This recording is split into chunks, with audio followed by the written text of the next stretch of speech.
Please stand clear of the doors. Por favor, manténganse alejado de las puertas.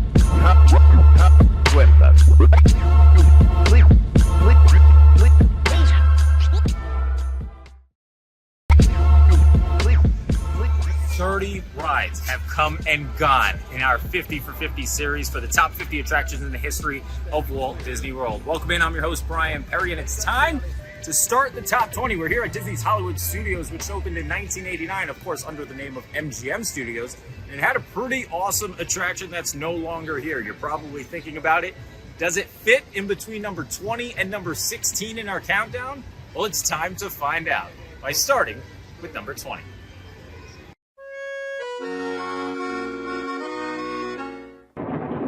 We'll be fighting at close quarters with the most tenacious of all sea beasts.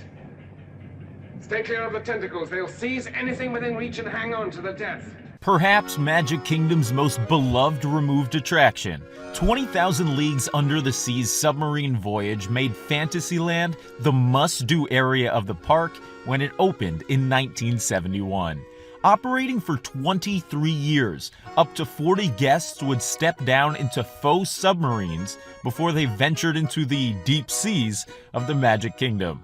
The meticulously crafted ride vehicles would take passengers under the waters of Fantasyland by combining a slight dip in elevation with the diving effect seen through the submarine's portholes. Bubble machines were installed throughout the attraction to make it seem like riders were dropping much further down than they actually were.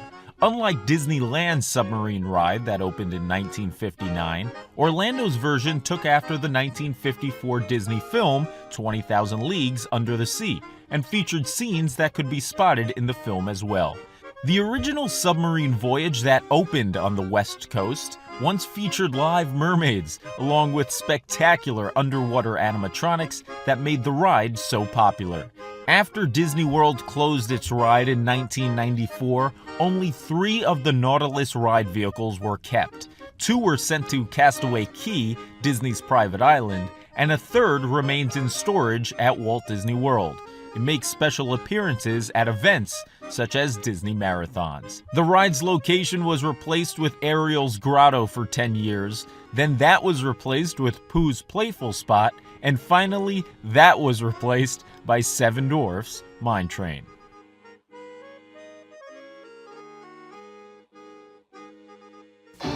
First came the Magic Kingdom, then the incredible Epcot Center. Now comes the new Disney MGM Studios theme park. Back when MGM Studios opened in 1989, it operated as a fully functional movie studio. Hit animated films such as Pocahontas and Brother Bear were created in the back of the old park, and to add to the park's charm, Disney included a Backlot tour, where guests traveled through different studio sets and backstage areas to learn about how movies were made. Passengers ventured through costuming buildings, where they got an up-close view of some of the magic that occurred behind the scenes. Walt Disney's personal plane, the famous Eiffel Tower, and the beloved streets of America, where the Osborne Christmas lights lit up every holiday season, were also featured. Catastrophe Canyon was one of the attraction's highlights, as guests came within just a few feet from an exploding 18-wheeler and a giant flood. The attraction also had a tremendous pre-show, featuring explosions and special effects replicating those that were seen in the movie Pearl Harbor. Perhaps overshadowed by the great movie ride, the Backlot tour encompassed what Hollywood Studios once was to a T. The ride closed in 2014, as now the area in which the trams traveled consists of both Galaxy's Edge and Toy Story Land.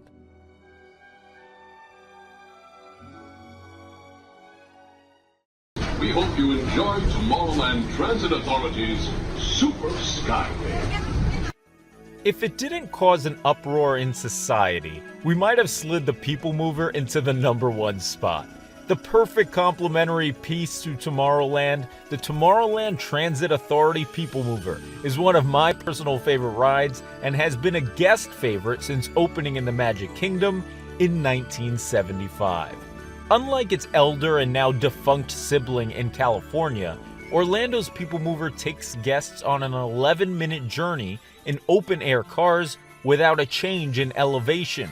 Consisting of 32 5-car vehicles, the Peoplemover travels through multiple rides, giving riders a glimpse inside of Buzz Lightyear's Space Ranger Spin and the legendary Space Mountain.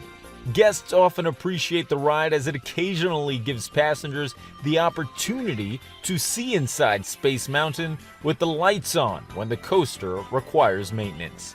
Traveling at a brisk 6 miles per hour, the Tomorrowland Transit Authority Peoplemover is the perfect opportunity to cool down and rest up for the rest of your day at the Magic Kingdom.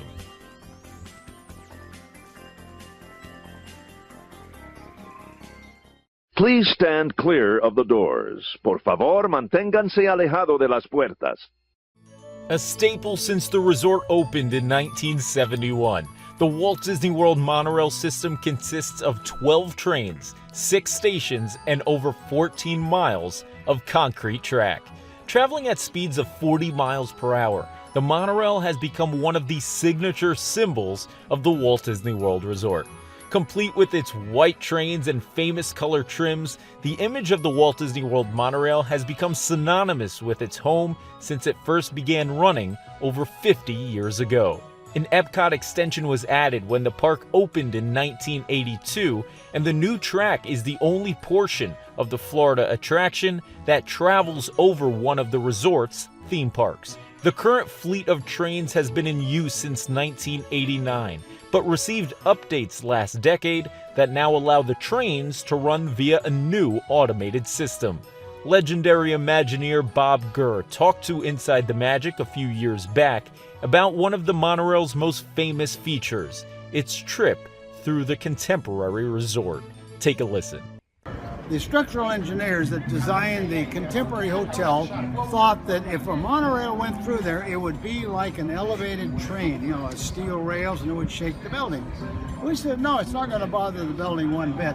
So since I was the seismology expert in Disney at that time, we had a seismograph, a little portable one. So we bolted it down to the track, and then, even, as you know, the monorail goes through the Contemporary Hotel at 5 miles per hour.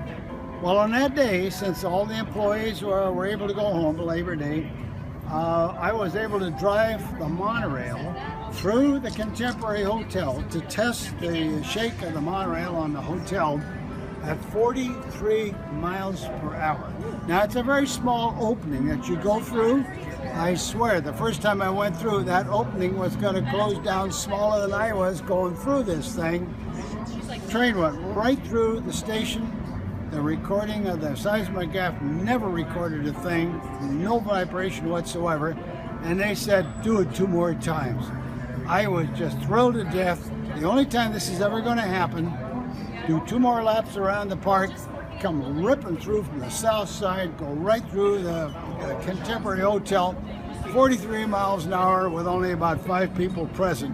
I wish somebody would have recorded that, because I got that in my head as the wildest thing I ever got away with, driving monorails at Walt Disney World.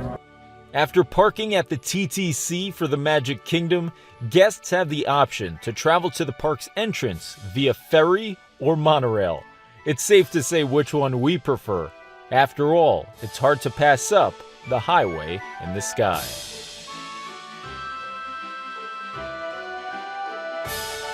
And depending on how your vehicle and you hold up, we'll even throw a few surprise tests in there. Surprise test? Yeah. Pick one. Now, if this whole routine seems a bit extreme, you're absolutely right. That's what a test track is all about. A complete overhaul in 2012 left Disney World guests debating whether the old or new test track was the superior attraction.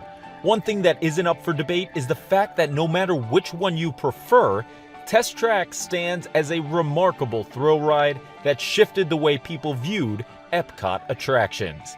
Taking place of the beloved World of Motion ride, Test Track took the mantle at the park's transportation pavilion and took off running at 64.9 miles per hour to be exact.